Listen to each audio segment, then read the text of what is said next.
ऐसा क्या हुआ उस रात जिससे कि रोहन के घर वालों को उनका घर छोड़ना पड़ा? ऐसी कौन सी बात हो गई थी उस रात जिसके कारण रोहन के साथ साथ उनके परिवार वालों और उनके घर वालों को भी वो पूरा गांव छोड़ना पड़ा? एक ही नहीं, पूरा का पूरा गांव खाली हो चुका था। ऐसी कौन सी बात थी जिस कारण से पूरे गांव वालों ने अपना अपना अपना घर छोड़कर दूसरे गांव में रहना पड़ा? आखिर इस कहानी के पीछे का राज क्या है?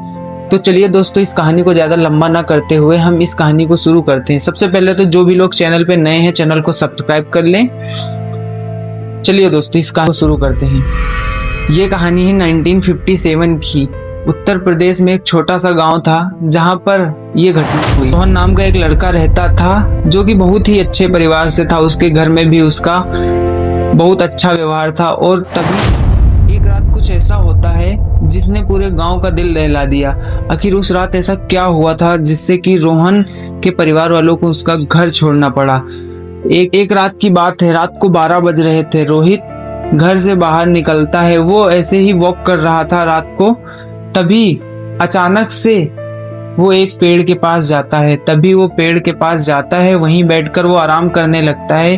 तभी उस पेड़ के नीचे इतनी ठंडी हवा आ रही थी कि वो सो जाता है। पेड़ के नीचे ना कोई सरसराहट, ना थरथराहट, कोई भी आवाज नहीं थी। लेकिन फिर अचानक से रोहित की आंख खुलती है और उसे लगता है कि उसके सामने से कोई गुजर गया। आखिर वो क्या चीज थी? क्या रोहित ने उसे देख पाया या नहीं देख पाया? रोहित ने उसे नहीं देख पाया क्योंकि सकते हैं बहुत ही ज्यादा ब्लैक चीज थी। रोहित उसे बिल्कुल भी नहीं देख पाया। तभी रोहित वहां से उठा और आगे बढ़ने लगा। अब उसने सोचा कि अब मैं अपने घर तरफ चलता हूँ। हालांकि रोहित अभी डरा हुआ नहीं था। तभी वो घर तरफ जाने लगा। फिर उसे सामने से एक ऐसी चीज दिखती है एक ऐसी अजीब सी चीज दिखती है जो कि रोहित ने अभी तक शायद अपनी पूरी लाइफ में नहीं देखी थी। तभी पहले वो रोहित नहीं डरा था, लेकिन इस बार रोहित का दिल दहल चुका था क्योंकि वो कुछ दिखने में ऐसी थी जो कि रोहित ने कभी देखी ही नहीं थी। अभी तक रोहित के कदम सिर्फ आहिस्ता आहिस्ता चल रहे थे, लेकिन जैसे ही रोहित ने उस अनजान चीज को देखा वैसे ही रोहित का दिल एकदम से धड़कने लगा और वो अपने पैरों की गति से आगे भागने लगा।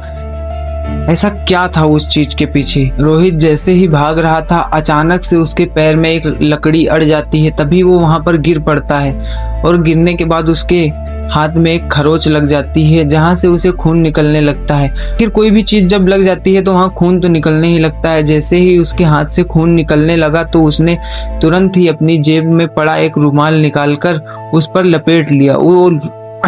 वो रुमाल काफी ज्यादा लाल हो चुका था और रोहित का घाव भी काफी ज्यादा बढ़ चुका था। कुछ देर बाद ही रोहित ने देखा तो ना ही रुमाल में लाल खून लगा था, ना ही उसके हाथ में कोई घाव बना था। आखिर ऐसा क्या हुआ? ऐसी कौन सी चीज थी जिसने उसका घाव खत्म कर दिया? आखिर क्या कोई ऐसी चीज थी जो उसका खून पीना चाहती थी? शायद ऐसा हो सकता है। तभी रोहित ये देखकर बहुत ही ज्यादा डर चुका था। तभी वो जोर जोर से भागने लगा और अचानक से उसके सामने एक लड़की आ जाती है। कहती है, तुम भाग कहाँ रहे हो? रोहित बोला, मैं भाग नहीं रहा हूँ, मैं बहुत ज्यादा डर चुका हूँ। तो वो लेडीज बोलती है, ऐसा क्या देख लिया तुमने? बोला कि वहां पर मुझे एक सफेद साड़ी में एक महिला दिखी जो कि उसके लंबे लंबे बाल, लंबे लंबे नाखून थे। तभी वो महिला उसका हाथ पकड़ लेती है। कहती है, चलो तुम मेरे साथ, मुझे भी दिखाओ ऐसी कौन सी चीज थी। रोहित बोला, मैं तो तुम्हें नहीं जानता हूँ, मैं तुम्हारे साथ कैसे जा सकता हूँ? उस औरत ने उससे जिद की, नहीं मुझे जाना है, नहीं मुझे जाना है, तुम मेरे साथ चलो, मुझे भी देखना है। तभी रोहित गया उसके साथ। फिर वहां पर उसे ऐसा कुछ नहीं दिखा। तभी वो औरत जोर से कहती है कि तू जिसे देखकर भगा था वो मैं ही हूँ। रोहित बहुत देर बाद बोलता है कि आखिर तुम्हें चाहिए क्या? बोली कि जिस गांव ने मुझे भगा दिया था मुझे वो गांव चाहिए।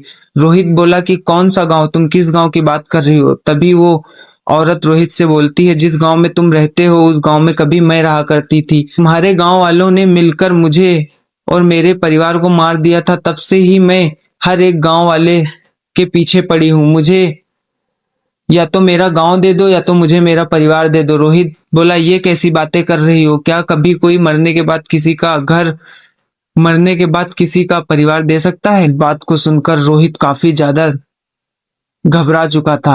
अब रोहित से वो इतनी बात कहकर वो अचानक से गायब हो जाती है। तभी रोहित जोर जोर से भगने लगता है और जैसे ही वो गांव के किनारे पहुंचता है, रोहित बोलता है अब तो मैं बच गया, अब मैं कभी यहाँ नहीं आऊंगा।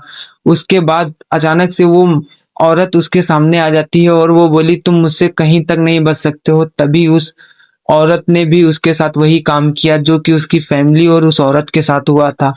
और जैसे ही सुबह गांव वालों को इस बात की खबर मिलती है तो गांव वाले इस चीज की तहकीकात में लग जाते हैं कि आखिर उस रात हुआ तो हुआ क्या। जैसे ही रोहित उस दुनिया में नहीं रहा, वैसे ही उसके तुरंत ही दूसरे दिन बाद से उस गांव में ऐसी घटनाएं चालू हो गई जैसे कि हर दिन एक नई लाश वहां से गुजर रही थी। हर दिन जैसे कि गांव एक शमशान घाट बन चुका था। तभी से उस गांव में कुछ वार्तालाप छिड़ी कि अब हमारा गांव यहाँ रहने वाला नहीं रह गया। तभी गांव के सरपंच ने सभी को बुलाया और बोला कि अब हम सबको ही ये गांव खाली करना पड़ेगा, क्योंकि इस गांव में रोज ऐसी घटनाएं घट रही हैं। अगर ऐसा ही चलता रहा तो हम में से कोई भी नहीं बचेगा। तभी उन सभी ने उस गांव को खाली कर दिया और आज तक जितने लोगों की भी उस गांव में हत्याएं हुई, कभी कोई भी पता नहीं लगा पाया कि उस गांव में हत्याएं कैसे हो रही हैं। तो आप लोगों को क्या लगता है? आप लोग कमेंट में अपनी राय जरूर दें। क्या उस लड़की को कुछ ऐसा न्याय चाहिए था जो कि उसे गांव वाले नहीं दे पाए, या रोहित नहीं दे पाया?